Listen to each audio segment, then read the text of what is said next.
जय श्री राम फ्रेंड्स, मैं हूं कल्पना और आज मैं आप सभी के पास आई हूँ नाम जप की एक छोटी सी महिमा का बखान करने के लिए। माय डियर फ्रेंड्स, हमारे जीवन में प्रभु के नाम का जप इतना इम्पॉर्टेंट है कि हनुमान जी के विषय में गोस्वामी तुलसीदास जी ने श्री रामचरितमानस में कहा है कि सुमिरि पवन सुत पावन नामा, अपने बस करि रखे रामा।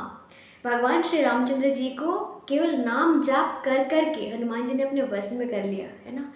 तो ईश्वर को भी उनके नामों का जाप करके हम अपने देखो वश में करना, तो उन्होंने प्रेम से भाव से कहा है। प्रभु किसी के वश में तो नहीं होते, लेकिन वो भाव के भूखे होते हैं। भाववश वो अपने भक्तों के हो जाते हैं, उनके अनुकूल हो जाते हैं, उनके जैसा हो जाते हैं। तो ये एक भाव है। अगर हम अपने लाइफ में कलिकाल में देखो, कलियुग केवल नाम आधारा, सुमरे सुमरे नर उतर ही पारा। हमारे इस कलियुग में केवल एक नाम ही सहारा है, दूसरा कुछ भी नहीं है। राम नाम को सबसे सहज और सरल और सबसे प्रतापी माना गया है। आप जितना हो सके भगवान श्री राम जी के नामों का जाप कीजिए। और आप अगर संकल्प लेकर के पाठ करते हैं, राम जी के नाम का जाप करते हैं, तो आपको बहुत चमत्कारी रिजल्ट्स मिलते हैं। कई ऐसे भक्त हैं जिनको मैं जानती हूँ, जिन्होंने 1 लाख राम नाम का जाप किसी खास संकल्प को लेकर के किया था और उनका जीवन में बहुत बड़ा परिवर्तन आया था। मैंने उनसे इंस्पायर होकर के अपने जीवन में भी कई बार श्री राम जी के 1 लाख नाम जाप का संकल्प किया और मैंने पूर्ण करने का प्रयास किया। मेरा काम शीघ्र से शीघ्र बन गया। मुझे मालूम है कि प्रभु के नाम में बहुत ही शक्ति है। हाँ, बट मैं भी उतना नहीं कर पाती हूँ जितना हमको करना चाहिए। अधिक से अधिक हमें नाम जाप करनी चाहिए, क्योंकि कितना सुंदर कहा है ना श्री गोस्वामी तुलसीदास जी गुरुदेव बाबा ने कि सुमिरि पवन सुत पावन नामा, अपने बस करी रख रामा। भगवान राम जी को उन्होंने नाम जप करके अपने वश में कर लिया, ऐसा वो कहते हैं।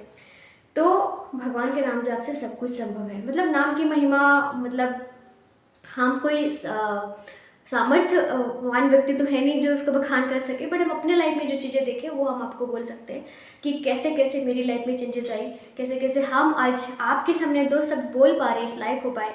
क्योंकि इस जीवन में कई बार ऐसा समय आया जब हमको लगा कि ये लाइफ कुछ भी नहीं है, मतलब यहाँ से हमें और कुछ नहीं हो सकता है। तो लाइफ है और सिचुएशंस जो है वो ज़िंदगी होती है, मतलब कभी ना कभी आपको आती ही रहती है। परिस्थितियाँ एक हिसाब से ज़िंदगी का हिस्सा होती है, ज़िंदगी ही होती है, क्योंकि वही हमें सिखाती है, वही हमें सही राह पे लेके जाती है।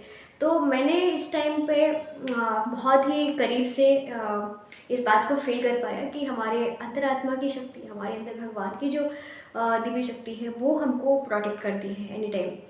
और बाहरी संसार में वाकई कुछ भी नहीं है, सब कुछ झूठ है यार। आप बिना स्वार्थ के एक व्यक्ति को भी नहीं पाओगे, आपको कोई कुछ नहीं देता है, पर ईश्वर ही एक ऐसे हैं जो आपसे कुछ नहीं मांगते। बस आप उनको स्मरण करो, उसका नाम जाप करो, उतने में ही वो प्रसन्न हो जाते हैं। और आप एक बार जरा देखो, घर से बाहर निकल के आपके लिए कोई तभी कुछ करता है जब आप उनके लिए कुछ करते हैं। ये संसार वैसे ही है। बहुत ही संजोग होता है, जब राम जी की अथाह कृपा होती है तब आपको सारा कुछ अनुकूल नजर आता है और आपके लिए अनुकूल हो जाता है। वरना आप सबको पता है कि आजकल लाइफ कितना मैंने कितना डिफिकल्ट हो चुका है।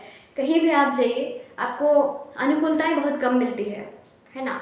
तो इसलिए जाप करिए। प्रभु जी का नाम जाप करने से क्या होता है, भगवान श्री रामचंद्र जी बोलते हैं, जाप पर कृपा राम की हुई। श्रीमद गोस्वामी तुलसीदास जी गुरुदेव बाबा बोलते हैं रामचरितमानस में कि जाप पर कृपा राम की हुई, ताप पर कृपा करे सब कोई। भगवान श्री राम जी की जब कृपा हो जाती है तो सारी चीज़ें अनुकूल हो जाती है, चारों दिशाओं से हम पर कृपा मिलने लगती है, हम है ना सब तरफ से जीतने लगते हैं। तो बहुत ही ज़रूरी है नाम का जाप करना, और इसके लिए कोई नियम नहीं है।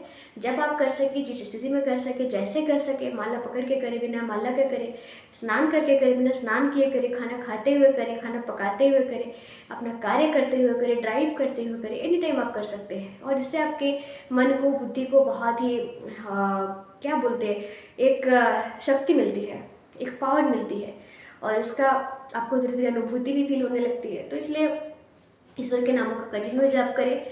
और हम इस धरती पे आए हैं, इतने सारे मारा मारी है, हमको पैसा कमाना है, हमको ये काम करना है, हमको आगे बढ़ना है, हमको इतने सारे अचीवमेंट्स लाने हैं, मतलब कुछ भी। आज लोग आगे बढ़ने के लिए इतने ज़्यादा उत्सुक है कि उन्हें सही गलत का भी ख्याल नहीं रहता।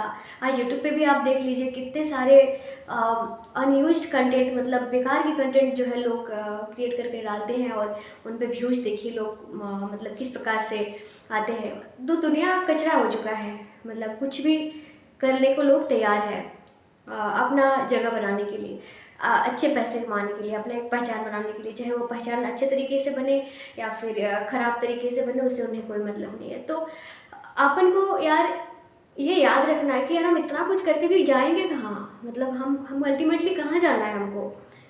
ठीक है, बहुत पैसे कमा लेंगे, बहुत बड़ी पहचान बना लेंगे, उसके बाद कहाँ जाएंगे हम? हमको सब कुछ यही छोड़ के जाना है ना। कोई कुछ लेके नहीं जाता है। जब हिटलर भी जा रहा था तो वो हाथ उठा करके ही गया था, सब कुछ यही छोड़ के खाली हाथ। तो अपने को एक सिस्टम कम से कम इतना तो करना चाहिए कि ईश्वर को साथ लेके चले और हमारे काम से किसी का नुकसान भी ना हो, इतना तो ध्यान रख के चले, किसी को हर्ट ना करें, ये तो हम ध्यान रख के चले। ये हम लोगों को एक उसूल बनाना चाहिए लाइफ में। और हाँ, अपने आप को कभी भी लो फील ना कीजिए, क्योंकि हर एक इंसान के अंदर भगवान ने कुछ ना कुछ स्पेशल क्वालिटी डाली है, और आप सबको, हम सबको भगवान ने कुछ बड़ा करने के लिए बनाया है, यस। बट एक बेहतरी के लिए करना, किसी के अच्छे, किसी के क्या बोलते हैं, किसी के हित के लिए हम कुछ कर पाए, किसी का हेल्प हो सके उसके लिए कुछ कर पाए, ऐसा हमें कुछ करना है।